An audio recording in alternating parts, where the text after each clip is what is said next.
God bless America. Hello, everybody. I am the Talk Radio Protege. This is the Protege program. Thank you for joining me.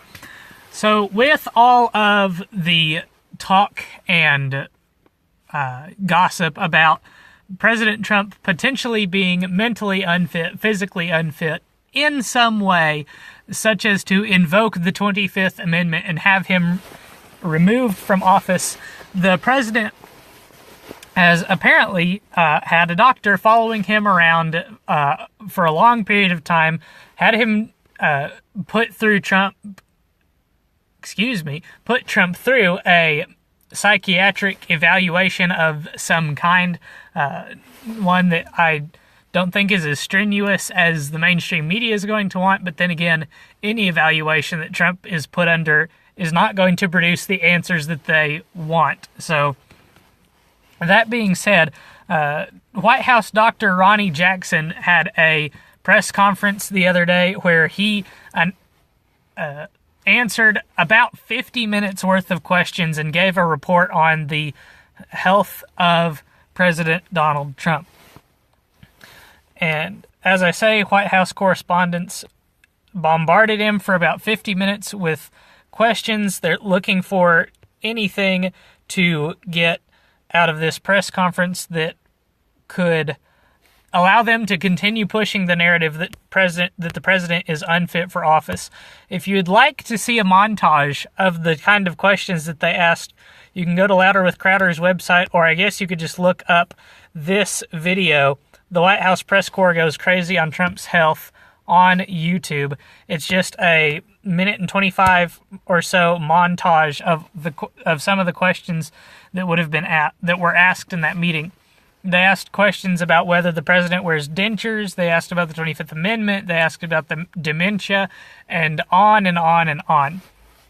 The important thing to remember, though, when we're talking about the health of a president, is it doesn't matter unless it's a Republican president that we're talking about, at least according to the mainstream media. Many of you probably remember this video that surfaced of Hillary staggering into one of her vans after leaving the 9/11 2016 memorial.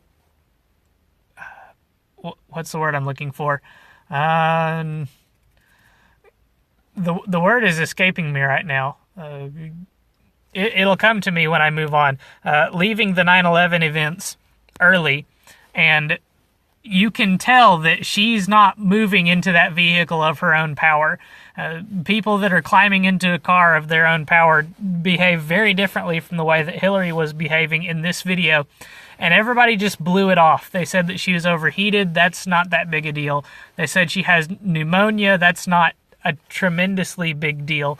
And they also said that people questioning her health were horrible sexists, bigots, and deplorable people. Now, in particular, CNN decided they would ignore Dr. Jackson's conclusions that he drew from his medical examination, and they're going to have their own doctor, their own quote-unquote health analyst, medical analyst on one of their panels, and he would give the prediction that Donald Trump is going to have a heart attack in 3 to 5 years. He said that the president, or one particular individual on the panel, said the president actually has heart disease. And I think that Brian Stelter overplayed the media's hand when he tweeted the following. I think he not only demonstrated the media's end game, but he put on display exactly what they're trying to do with all of these different, with all this gossip about the president's health. Brian Stelter says, here's how the next few hours will go. As a brief sidebar, predicting what your opponent's argument will be is not an argument in and of itself. Your argument must still be salient, must still be good, in order for your prediction of the opposition's argument to mean anything. So Stelter tweets, Trump supporters will say concerns about Trump's mental health were always absurd, case closed now. And I think that's a fair assessment of what the right is going to respond. When your position is, my guy is good to go health-wise, and then a respected doctor comes out and says, yes, your guy is good to go health-wise, then you're going to say case closed. Brian's follow-up, the obvious response in his eyes, is, in my opinion, not that obvious, and second of all, throws away the opinion of Dr. Jackson in this scenario. The questions about fitness for office are serious. Someone could be sharp as a tack, but still unfit. And this just puts on full display that at least Brian Stelter, and most likely everybody at CNN, will never accept that President Trump is fit for office. And they don't think that he's unfit for office because of any objective, fact-based reason. They think he's unfit for office because of his political beliefs, because he put an R next to his name, because he espouses conservative principles. That's what Brian Stelter means when he says someone could be sharp as a tack but still unfit. What else could he mean? In what other way would someone be as sharp as a tack and still unfit to run the United States government? And you know, the regular words that are used here, the phrase sharp as a tack means that someone is incredibly intelligent, incredibly salient, incredibly mentally capable. And then in that context, sharp as a tack but still unfit. Unfit must mean the opposite of sharp as a tack. Not very intelligent, not very salient, not very aware mentally. How can someone be both sharp as a tack and mentally unfit?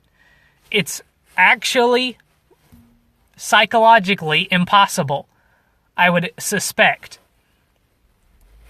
I suppose you could come up with fringe examples of how this might be true, but we're not talking about a fringe example. We're talking about somebody with a blue-collar vocabulary who's intelligent enough to turn $1 million into multiple millions of dollars, who's intelligent enough to turn a family business into a multi-million-dollar international real estate empire. And this person, according to Brian Stelter, is both sharp as a tack, not by his own admission, but by the opinion of somebody else, and unfit to lead the presidency of the United States of America. This is revealing of the media's hand. They don't care whether he's actually mentally capable of performing these duties. He's unfit. He's intellectually unfit. No, that's the wrong word. Here we go. He's ideologically unfit to run the United States of America. Therefore, he must be ejected from office. This is the media's perspective on this issue. The other thing that I wanted to look at, two other things, I suppose, really.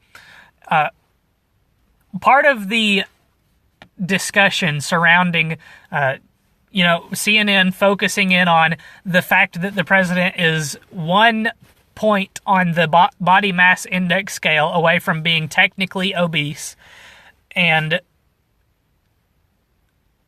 6'3", 239 pounds, according to Dr. Jackson. He's allegedly obese, as if an obese person is, in the sense that we think about it, going to live to be as healthy as a person as Donald Trump is, and as energetic as a person as we've seen Donald Trump to be. Sports Illustrated, another brilliant source of political analysis, decided to tweet the following image, and apparently it's gone, and I'm very upset that it's gone because I really wanted to show it to you. Let me see. It's not going to happen. I apologize. The image was up, and now it's gone.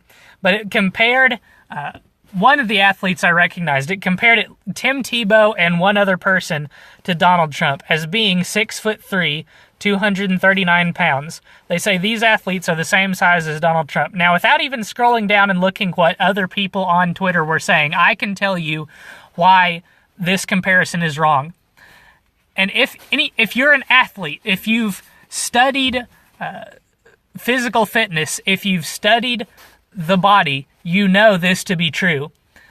Muscle is more dense than fat. The same weight of muscle takes up less space than the same weight of fat.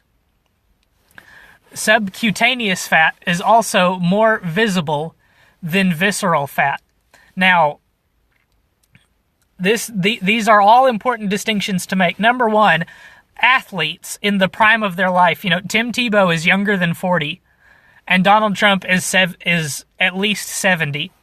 These are people that are at very different points of their physical ability. Donald Trump is well beyond his physical prime, while Tim Tebow is arguably at his physical prime. Tim Tebow will never be as fit as he is in this period of his life. Just like Donald Trump, there's no way that Donald Trump could ever be as physically fit as he was at 40.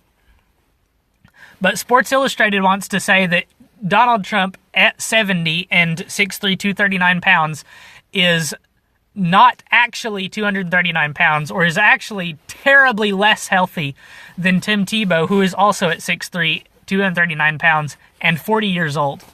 Tim Tebow also gets much more exercise than President Trump. This means that Tim Tebow is going to have much more muscle mass than President Trump. And muscle is more dense than fat. Because muscle is more dense than fat, it takes up less space than fat. A muscled person, or let me put it this way, a 5'6", 150 pound of muscle guy is going to be much smaller than a 5'6", 150 pounds of fat guy.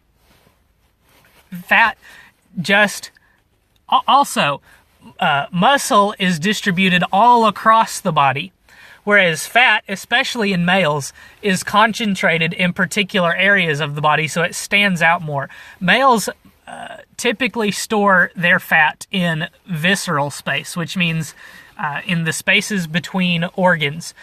This especially concentrates the fat of males in the stomach cavity, in the chest cavity, and it's why guys get the beer gut, is because they store their fat in that area. When fat gets really visible on a male, it means that his visceral space is beginning to fill up and the fat is beginning to be stored in subcutaneous places, and that's where you get the spare tire around the stomach look. On the other hand, muscle can be stored in the arms, it can be stored in the legs. There's two sections of arms and legs that muscle can be stored. Muscle can be stored in the chest, and when your chest is bigger, your stomach looks smaller by comparison. Muscle can be stored in the butt. There's multiple muscles in the legs, the thighs, the groin area. And when those regions all add mass, it's all adding weight. So when Tim Tebow is 6'3", 239 pounds, it's much different than when Donald Trump is 6'3", 239 pounds. Not to mention, when you say the word obese, people see a particular image to demonstrate. These are results from DuckDuckGo when you search just the word obese. I don't mean to disparage any of the individuals that are pictured here, but when people think obese, they think these kinds of images. Maybe not these images in particular, but when I think obese, I think a particular body shape. And when I look at these images, this does not look like President Trump. So when the media says that Trump is obese, then it creates cognitive dissonance within my mind, because I think this is obese. Trump is not obese. Trump is much better off than this type of person is in the weight range. So I immediately dismiss the media's claims that President Trump is obese. They've really picked the wrong fight in trying to say President Trump is technically obese, because there's a big difference in what people think of as technically obese and what we look at and say obviously obese.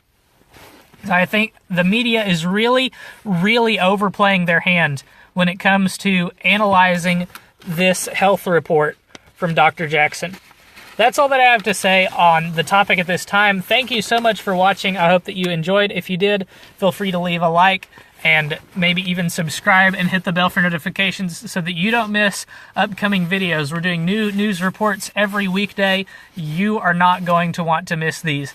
If you didn't like the video, feel free to leave a dislike and let me know why in the comments. Also, just in case you are curious, your video sucks is not criticism that I'm going to be able to actually use. It's not going to stop me from making videos, so feel free to share, but it's not something that I'm going to accept as legitimate criticism. Again, thank you for watching, especially if you enjoyed this video. I hope that you'll come back next time. Until then, good night, and God bless.